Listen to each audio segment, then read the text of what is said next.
Perkenalkan, nama saya Zakira. Sekarang Zakira duduk di kelas 5 dan keseharian Zakira membantu Mama menjual gorengan. Satu cara kita bisa menghadiahkan surga kepada kedua orang tua kita adalah menjadi seorang hafiz Quran. Mama, Zakira mau jadi hafizah biar Mama masuk surga. Surga apaan? Kamu jangan aneh-aneh deh. Cantik juga. Siapa yang gak tertarik sama bibir dan body ini? Ingat, jangan sampai kehilangan jejak. Kasih info terus. Udah, ntar biar gue tinggalan. Rasain lo.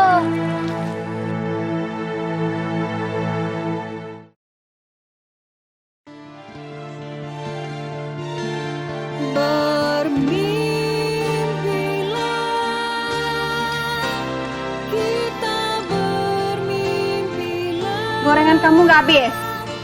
Lalu kamu pura-pura jatuh biar Mama kasihan gitu. Tapi apa? Mama gak mau ya kamu jadi penghafal Al-Quran. Alhamdulillah, Zakira sudah hafal 1 juz. Zakira pengen banget menghadiahkan mahkota ke Mama dan Abi. Doakan Zakira ya, Abi.